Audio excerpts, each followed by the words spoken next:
Hello mga kol, welcome back na naman dito sa ating YouTube channel. For today's video mga kol, pakita natin yung ating Suzuki Every Wagon 4x2 K6A engine, 660cc, 64 horsepower, 12 valve, all aluminum engine, 3 cylinder. Check natin mga kol, tapusin natin yung video para malaman natin kung ano yung seat up at saka magkano yung ganitong unit. Yan, makita natin dito is yung unit natin is yung kulay is pearl white. Fully tinted po siya, high roof. Meron siyang sticker ng ating YouTube channel. Yan, Surplus TV by Dudung Lagan. Then makita natin dito, meron siyang chrome sa hood. Ito yung tinatawag na Samurai Edition mga kol. Ayan. Samurai Edition, meron siyang Suzuki emblem. Then dito, meron tayong customized fog lamp. Ito yung nilagay natin kasi maangas siya tingnan at saka malakas po yung ilaw. Then yung unit natin mga kol, ito yung ating headlight, naka H4 halogen po siya. Then ito yung ating signal light, then yung ating park light. Yung park light natin, gamit natin na bulb is LED na T10. Then dito makita natin sa gilid mga kol, lifted po ito. Ayan, mataas po yung kanyang ground clearance compare sa stock. Then makita natin dito, nag-upgrade din yung ating customer ng gulong. Pinakabit niya is 14 inches na gulong, brand new tire and brand new mag. 165 by 65 yung sukat natin. Makita natin. Then makita natin dito, kinulayan din natin yung ating disc brake. Ayan, kinulayan natin ng color red. Then makita natin dito, fully undercoat po yung ating unit. Ayan, dito naman meron tayong chrome side mirror with lights. Then ayan, yung ilaw dyan is sabay po siya sa signal light. Then dito meron tayong fender light. Ayan, lahat ng unit natin mga kol, kompleto po siya sa rain visor. Ayan, then dito makita natin is yung ating Suzuki emblem, chrome handle. Yan po yung pinalagay ng ating customer. Then dito sa likuran, check natin din, hinalayan din natin yung ating brake drum. Yung brake drum natin na kulay red. Then, lift up kit. Yung lift up kit natin is pure bakal po yan, solid. Then, pinamachine shop natin para mas maganda po yung lift up kit na gamit natin. Yan din, makita natin dito, yung ating ilaw is nakatayo na din.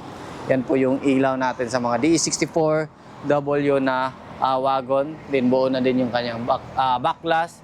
Then dito yung ating third light. Then dito pinalagay ng ating customer yung kanyang camera sa dashcam. Then dito meron din tayong camera sa ating stereo. Ayan, plate number. Ayan. Then dito makita natin yung mga kulay black dyan na bilog. Yan po is yung reverse sensor. Yan po yung pinalagay sa atin. Yan, dito naman sa likuran, naka brand new matting na po yan mga kol. Lahat ng unit natin is brand new matting. Then yung ceiling, brand new na din yung ceiling na kinabit natin. Then dito sa gilid, meron tayong charging port dito. Ayan. Lahat ng every wagon is naka plastic cover na din.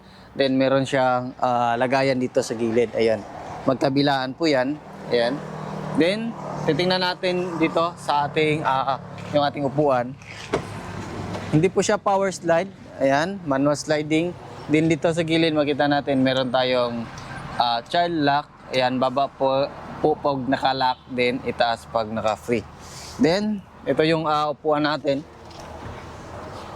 Captain seat. Ang kagandahan sa captain seat is pwede natin yan i-move atras. Then, pwede natin move abante. Then atras, then pwede din natin yan i-recline. Yan, kita natin. Yan, kung gusto natin na mas komportable po tayo pag nakaupo dito sa likuran, di ba? Then meron din siyang, kita natin dito, meron siyang cup holder. Yan po yung cup holder natin. Then pwede din natin yan i-unfold yung ating armrest para makaupo po yung tatlong tao. Ayan o, 3 or 4. Depende po sa laki. Yan, yung unit natin, kompleto po siya sa mga passenger handle, magkabilaan po yan.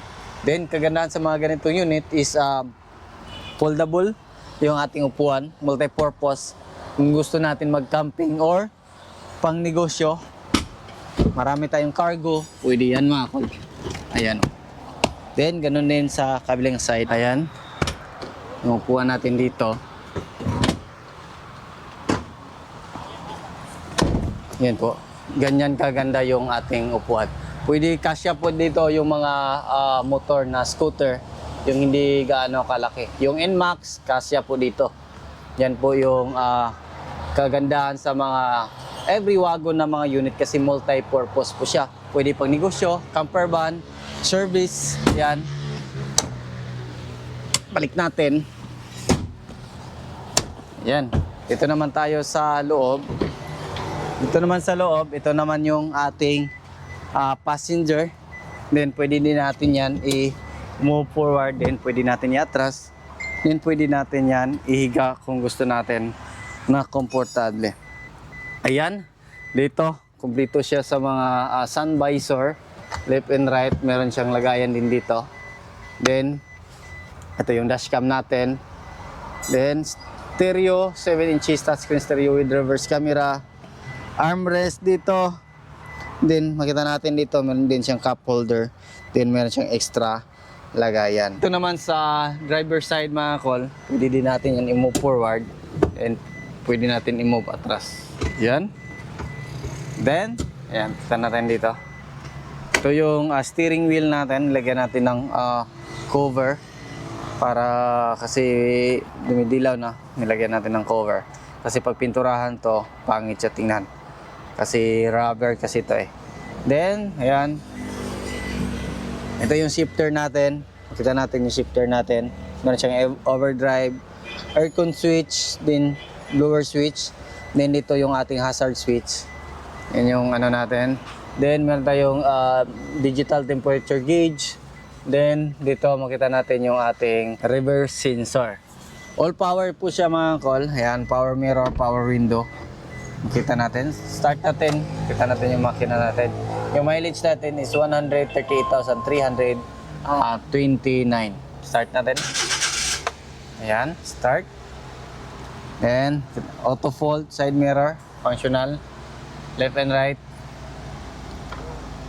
Ayan, goods. Window, goods. Function lahat. Then, ito yung legroom natin. Ito yung ating accelerator pedal, brake pedal din yung ating parking brake pedal. Sa paggamit ng parking brake pedal mga kol, is yan po yung naka handbrake or naka parking, then naka-free. Ayan. Angat po siya pag naka-free, 'di ba? Yan po yung ano natin sa legroom sa ating unit. Naka-under siya, naka-aircon. Ayan ang lamig ng kanyang aircon sa ating unit. Check natin yung makina ng ating unit dito.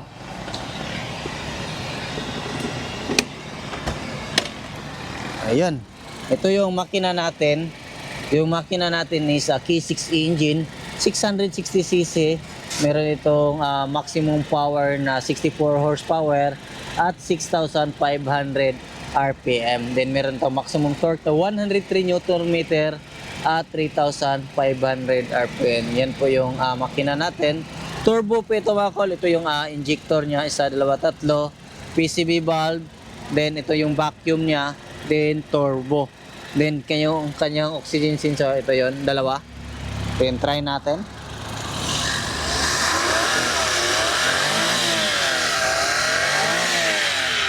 Ayan dito. Goods. Check natin yung kabilang side. Yan ang ganda ng kulay ng unit natin, naka-pearl white.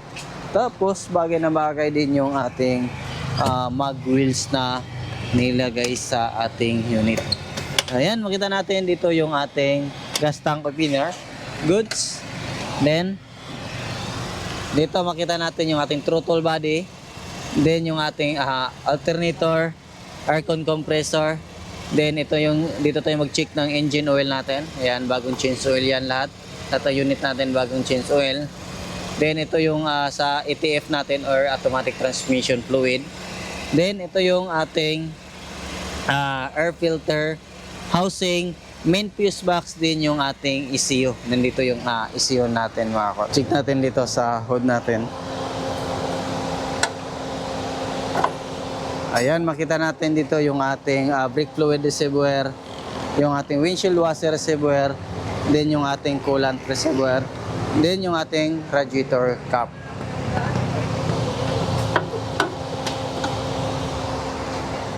So So yan yung sit-up natin ngayon mga kol. Yung presyo nito is umabot po ito ng 310,000 pesos. All in na po yan mga kol. Yung basic sit-up lang nito is nasa 250 to 260,000. Yung basic sit-up running condition with mag wheels na po yan. Yan lang muna yung aming vlog for today. Maraming salamat po sa iyong patuloy na pagsubaybay. Sa bago lang sa ating channel, don't forget to like, share, and subscribe. Then click na rin yung notification bell para updated kayo sa ating next video uploads kayo. Ingat po mga kol and bye-bye. God bless po sa ating lahat.